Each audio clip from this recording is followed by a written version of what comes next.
ये गांव गुजरात के एक कोने में पाया जाता है, जिसमें एक खूबसूरत लड़की रहती है जो बिन माँ बाप के पली बड़ी है। इसके माँ बाप बचपन में ही फौत हो गए थे। इसका नाम रानी है। दादा दादी ने बहुत ही प्यार से परवरिश की है। रानी बिटिया, उठो और जाके कुएं से पानी भर लाओ।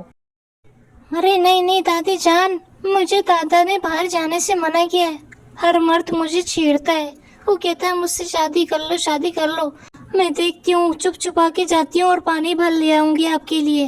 तुम भी तो किसी से शादी कर लो ना। तुमने इतना टाइम लगा दिया, अब तो किसी के लिए हाँ कर दो। और तुम्हारा दादा पता नहीं कहाँ गायब है, सुबह से राजा के महलों के चक्कर लगा रहे हैं। अरे मैं कैसे हाँ कर दूं दादी, मैं तो किसी राजा से ही शादी करूंगी। देखना एक दिन राजा आएगा और मुझे उठा ले जाएगा।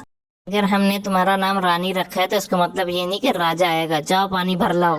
यहाँ ये रानी के दादा, जिनका नाम सरपंच है, राजा के महल के चक्कर काटते काटते टांगे ही घिस गईं। देखो सुबाई रामो, आज आखिरी बार आया हूँ। 3 दफा पहले ही खुआर हो चुका हूँ। आज लाजमी राजा से मिलके जाऊंगा। अरे चचा, जब राजा साहब महल में होंगे तभी तो आपका पैगाम पहुंचाऊंगा। आज राजा साहब महल में ही हैं, तुम इधर ही रुको। और यहाँ रानी मटके सर पे उठाए पानी भरने जा रही है, गांव के शरारती मर्दों से छुपते छुपाते। देखो रानी, अब तो मेरे साथ शादी के लिए हाँ कर दो। ये देखो, तुम्हें इस तरह से ख्वार भी नहीं होना होगा। मटके सर उठाए पानी भरती रहती हो। मैं पानी भी तुम्हारे कदमों में ला फेंकूंगा। बस मुझसे शादी कर लो।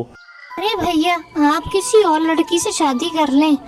देखना एक दिन मुझे कोई राजा लेके जाएगा अपने साथ।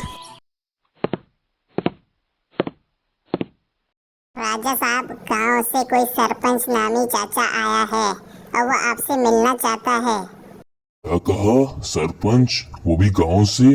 अरे गधे, उन्हें फौरन मेरे पास भेजो। वो बहुत खास मेहमान है हमारे। जी बेहतर राजा साहब।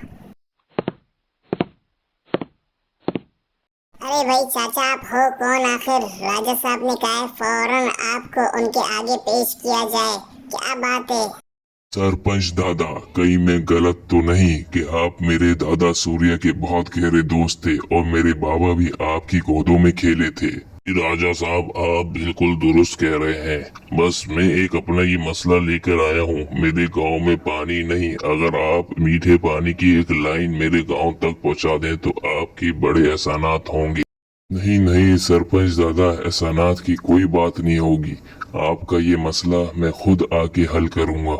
आपके गांव खुद आऊँगा, सारा विजिट करूँगा। और आप तो मेरे भी दादा लगते हैं। रानी, तुमने पानी लाने में इतना टाइम क्यों लगाया? और तुम्हारे दादा अब तक नहीं आए? दादी जान, आपको पता है मैं बाहर निकलती हूँ तो हर मर्द मुझसे शादी कर लो, शादी कर लो कहता है। चले अंदर, दादा भी आ ही जाएंगे।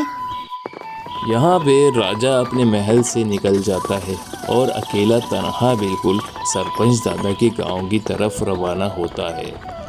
उसी रास्ते पे सीधा चलता आता है जो सरपंच दादा ने इसको समझाया था। सरपंच कहाँ रह गए थे, जबकि तुम्हें पता है घर में जवान बेटी और एक बूढ़ी बीवी भी है। तुम्हारे पानी के मसले को हल करने के लिए गया था राजा के महल, और राजा साहब खुद यहाँ तशरीफ ला रहे हैं। दादाजी, क्या आपको लगता है राजा साहब ही आएंगे हमारे इस छोटे से गांव में? रानी, वो इसी गांव से पल के गया है। मेरे ही दोस्त का बेटा है। बस करो अपनी तुम ये राम कहानी। जाओ और घर का सौदा लेकर आओ। अरे यार, सरपंच चाचा ने तो मुझे यही पता बताया था, फिर मुझे अभी तक घर क्यों नहीं मिल रहा इनका। राजा साहब खुश आमदीद। आपका शुक्रगुजार हूँ कि आप खुद तशरीफ ले आए हमारे इस गरीब खाने में। अरे सरपंच दादा, शुक्रिया की क्या बात है, मैं तो खुद आपका पोता हूँ। राजा साहब, हमारे गांव में पानी की बहुत किल्लत है। राजा बस इनके घर में रानी को ही देखे जा रहा है। उसकी नज़रें तो रानी पे ही टिक गई हैं। दादा दादी अपने दुखड़े सुनाए जा रहे हैं, मगर राजा रानी को ही देखे जाए। दादाजी, अगर आप बुरा ना माने तो क्या आपकी पोती रानी का रिश्ता हुआ है? नहीं राजा साहब, अभी तक कोई रिश्ता नहीं हुआ। राजा साहब, रिश्ते तो बहुत आते हैं लेकिन ये इनकार करती है। बस फिर राजा दादा दादी से इजाज़त लेता है कि रानी से अकेले में बात करने दी जाए। रानी, क्या तुम मेरे महल की रानी बनोगी? मुझसे शादी करोगी?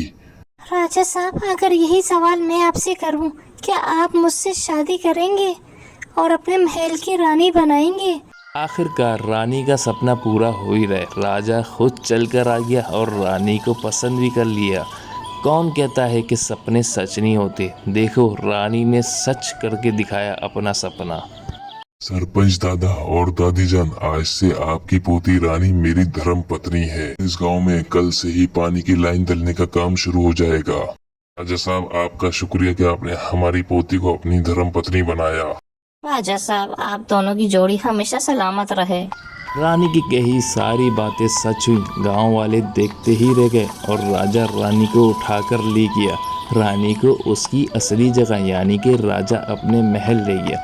हमारी ये वीडियो पसंद आई तो लाइक करो और चैनल ज़रूर सब्सक्राइब करो।